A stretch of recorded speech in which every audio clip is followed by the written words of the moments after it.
Welcome back to the D&D 5th Edition debate, where the classes of 2014 and 2024 make their case on why they are the definitive edition. Good evening, I am the Dungeon Master, and let's welcome our next classes to the stage, the Paladins. Let's talk about lay on hands. Never! Such an unholy act to put on a paladin!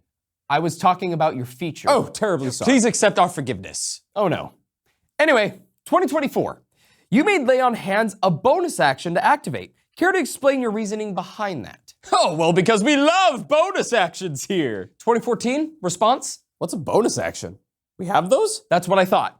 Also, 2014, can you explain to me why you can't heal undead or constructs? Well, we're technically healing them with divine magic, so it would either hurt or have no effect to said creatures. So, let's say if an adventurer chose to be a warforged, or let's say a party member is stuck being undead, you couldn't provide help. I'm afraid so. That doesn't sound very lawful, if you ask me. Well, it's not very righteous of you to accuse someone who lives a different lifestyle than you. Ah, that was a very righteous thing for you to say. Please take my apologies. No, take my apology for not turning the other cheek.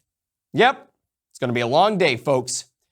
2014, how do you respond to 2024's second level feature where they can either choose a fighting style or focus more on magic? I start by congratulating my opponent for finding an oath that makes them happy and allows them to do more than one thing. And I will respond by congratulating 2014 for congratulating me, because that is the righteous thing to do. And I shall thank 2024 for congratulating me for congratulating him, for it is. Moving on, dear gods. Divine Smite received a major change in 2024. Instead of it being a feature like in 2014, it was changed to a spell. 2024, care to give a reason to this change? As a paladin, it is our duty to always be righteous and lawful at all times, even if it makes the game less fun for everyone else. And abusing the holy power of Divine Smite in 2014 was indeed not lawful. But it is wondrously fun. Oh, it was so much fun. Though I must ask, since Divine Smite is now a spell, does that mean it can be counterspelled? Unfortunately, yes. Oof. Well, it is sad to hear that you'll never get to use it then. 2014, how often do you actually think you're gonna run into someone with counterspell, and do you think they're gonna just use it on you? Every moment of playing? That's just what the internet is saying, and you can't argue with that because everything on the internet is true. That statement is neither lawful nor righteous. Just plain stupid. Agreed.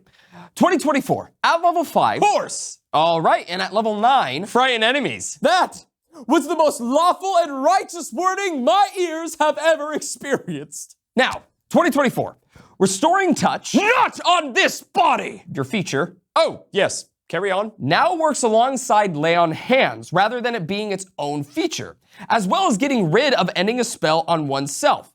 What do you have to say to adventurers who might think this is a debuff? For every action, there is a reaction.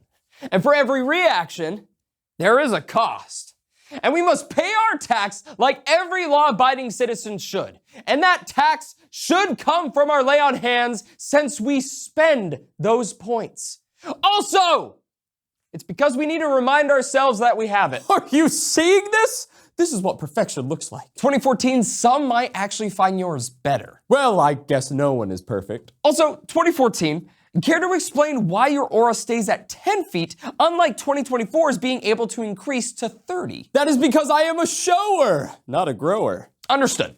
Let's move on to subclasses.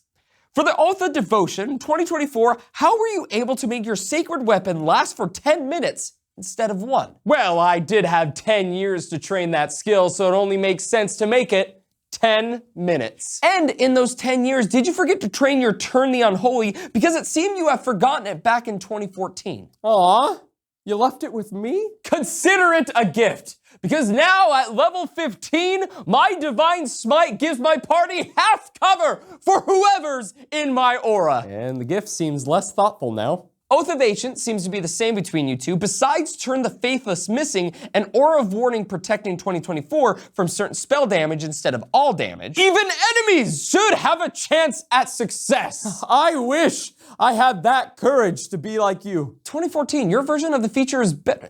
Whatever. And Oath of the Vengeance, once again, Abjure Enemy is missing from 2024 and only minor changes made. And that was to prove a point that sometimes the greatest form of power was to not change anything at all. Bravo! Bravo, I say! To make lawful changes and not bring me down, 2024 has surpassed the righteous charts. Oh, stop it! I only wished for us to be equals. 2024, you do realize. Zip it. We're missing a crucial part added to your book. Up. You see, he is trying to stay humble and not take all of the glory for himself. Oh, he did. What? Yeah, that's what I've been trying to say. 2024 has the Oath of Glory in his book now. So, in a manner of speaking, he did take all of the glory for himself. What part of shut up do you not understand? Oh, yeah? Well, I have a subclass to bring up too. You do? I would like to break my oath. Oh, no! That is neither righteous nor lawful! Well, I did wish for a bloodbath between the fighters, but it seems like it's being delivered by the Paladins. Well, tune in next week as we take a look at the Rangers. Wait. Oh, son of a... I've been your host, the Dungeon Master, and thank you for watching. Hey, why haven't you got any genie dice yet? Do you need more convincing? Jiggle, jiggle, jiggle. There, now you're convinced. Get some dice right now.